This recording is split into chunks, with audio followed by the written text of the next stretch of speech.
Graça e paz do nosso Senhor Jesus Cristo. Estamos aqui com mais um dia do nosso estudo do livro de Atos.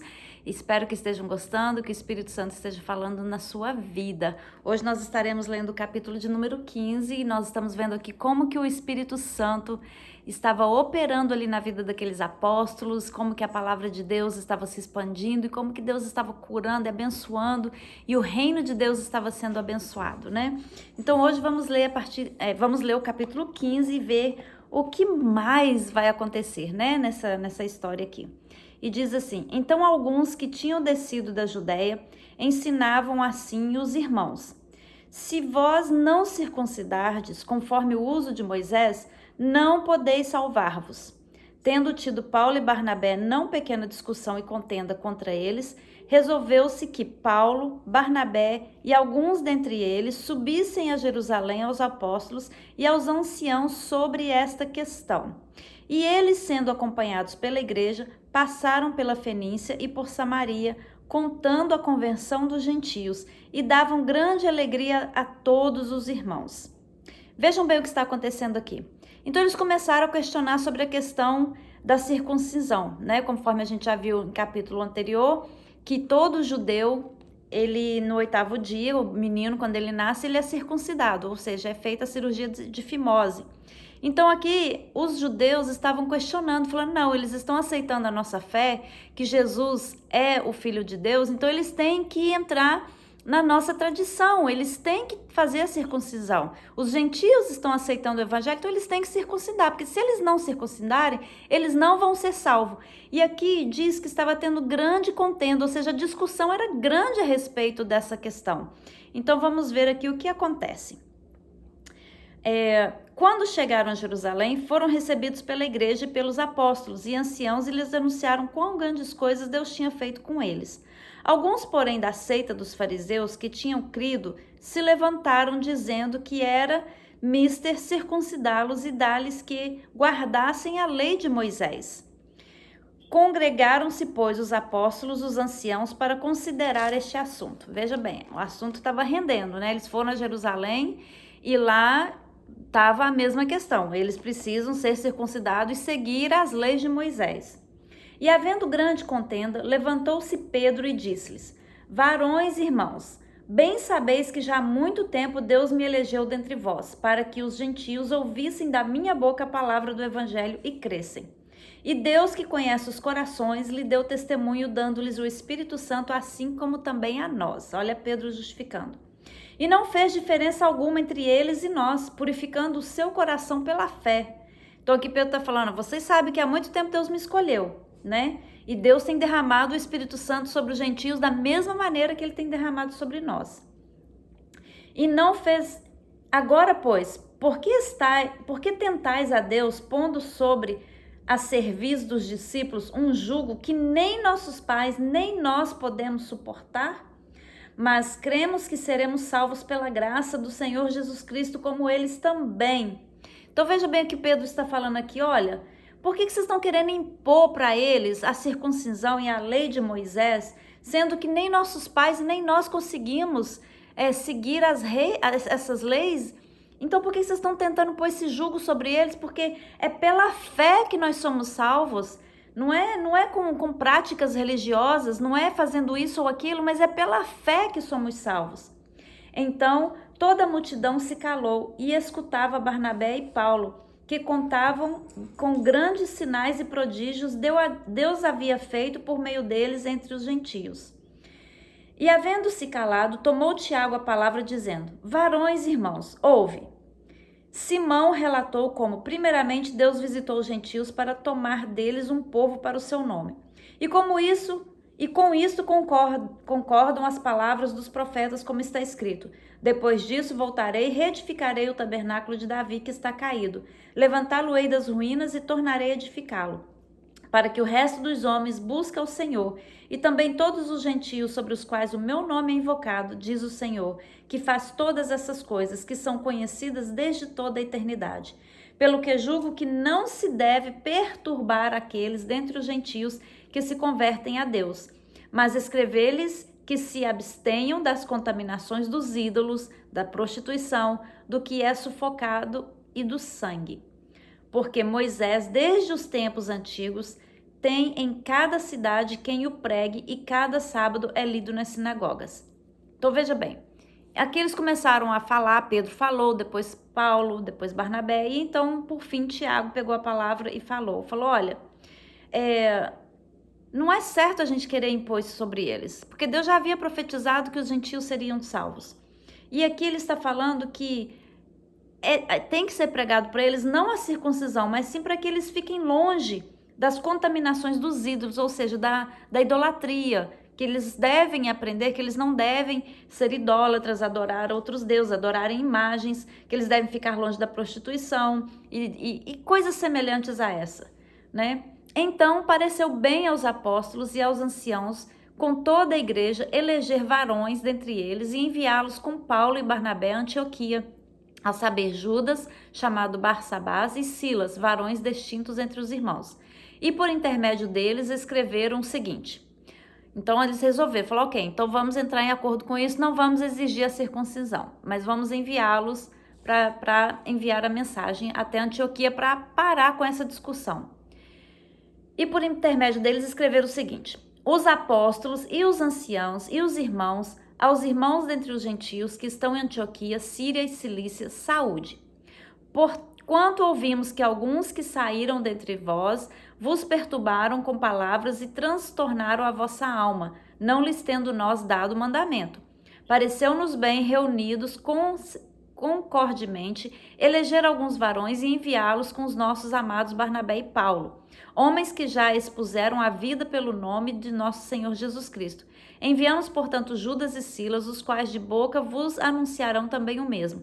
Na verdade, pareceu bem ao Espírito Santo e a nós não vos impor mais encargo algum, senão essas coisas necessárias, que vos abstenhais das coisas sacrificadas a ídolos, do sangue, da carne sufocada e da fornicação. Dessas coisas farei bem se vos guardardes, bem vos vá. Tendo-se eles então despedido, partiram para Antioquia, ajuntando a multidão, entregaram a carta. E quando a leram, alegraram-se pela exortação. Então veja bem, eles escreveram a carta, né, os apóstolos, e mandaram pelas mãos de Paulo, Barnabé, de Judas e outros. E aí quando eles leram a carta, falando, olha, vocês não precisam circuncidar, mas precisam se afastar da prostituição, de alimentos que são sacrificados a ídolos, enfim, essas coisas que vão contra a palavra de Deus, mas não é necessário a circuncisão.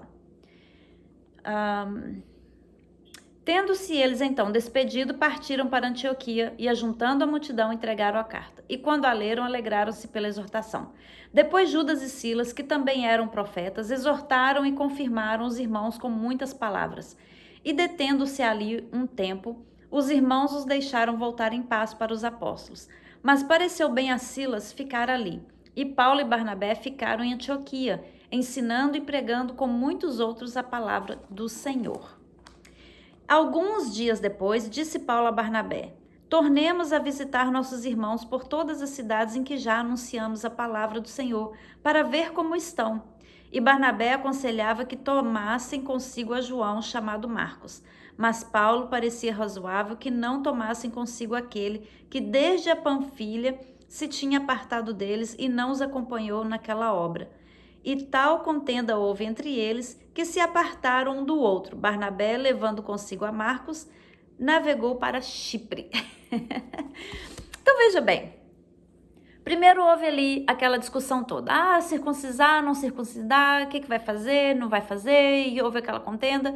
Os apóstolos então, eles se reuniram e acharam por bem escrever uma carta e enviar para eles e falando, olha, vocês não precisam circuncidar, nós não vamos colocar sobre vocês esse jugo, né, da lei de Moisés, que é uma lei muito rígida, e Jesus veio para nos dar liberdade, Jesus veio para nos dar salvação, não pelas nossas obras, mas é pela fé.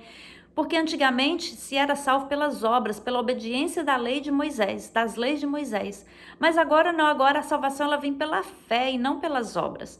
Então, eles chegaram a esse acordo, enviaram a carta, explicou para todo mundo, ficou todo mundo feliz e falou, a única coisa que vocês têm que fazer é fugir do pecado, fugir da idolatria, fugir da prostituição, fugir de alimentos que são sacrificados a ídolos, fugir dessas coisas, né, para santificar a vida a Deus. E aí depois tudo bem, apaziguou todo mundo, e aí Paulo e Barnabé resolvem voltar às cidades que eles já tinham estado antes, falou, vamos voltar e visitar aqueles irmãos que nós pregamos, aqueles discípulos que nós fizemos, para ver como eles estão se saindo. Barnabé então fala assim, então vamos levar aqui como é que chama o... João, vamos levar João conosco? E Paulo fala assim, não, eu não acho justo levar João, porque ele nos abandonou já desde há muito tempo, já não quis mais andar conosco, não é justo levá-lo. E diz que houve tamanha contenda entre Paulo e Barnabé que eles se afastaram um do outro. Lembra que desde que Paulo se converteu, ele tem andado junto com Barnabé e pregado o evangelho, os dois têm andado ali juntinho pregando o evangelho, só que quando chegou nessa questão, eles se desentenderam, eles não conseguiram chegar a um comum acordo. E aí o que acontece? Eles resolvem se separar. Então Barnabé vai para um lado e Paulo vai para outro lado. Então eles se separam ali. Então o que a gente aprende nisso aqui? Até homens mais ungidos e consagrados se desentendem. Sabe por quê? Porque o errar é humano. Nós somos humanos. E às vezes as pessoas têm aquela ideia assim de pastor, missionário, bispo, sei lá, das contas. Não, eles não podem errar, eles não podem falhar, né? Eles têm que ser exemplo, tá certo, nós somos exemplos, nós temos que ser exemplo, mas nós somos humanos, a gente erra, nós temos as nossas vontades, nós temos os nossos desejos, nós temos, né, a nossa carne que às vezes fala mais alto.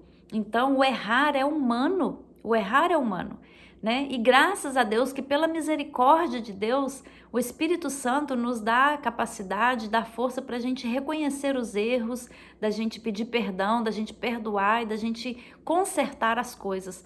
Porém, há essa questão, nós somos falhos e muitas das vezes as pessoas vão para a igreja achando que vão achar ali pessoas perfeitas e acaba se decepcionando porque encontram ali pessoas, gente de carne e osso que falha, que fofoca, que mente, que briga, que faz confusão, que desaponta, né? Que decepciona, que trai. Porque é gente, né? E todos estão ali na igreja, por quê? Porque precisam da misericórdia de Deus, estão ali para tentar melhorar de vida, para tentar buscar a santidade em Cristo e tentar mudar de vida.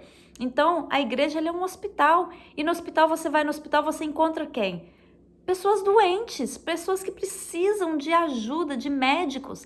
E você vai na igreja, você vai encontrar pessoas doentes espiritual que precisam de ajuda de um médico, pessoas que estão ali carentes, né? Então não vá para a igreja achando que você só vai encontrar perfeição, que você nunca. O dia que você encontrar uma igreja perfeita, eu vou te dar um conselho. Sai dela. Sabe por quê? Porque senão você vai estragar a igreja, né?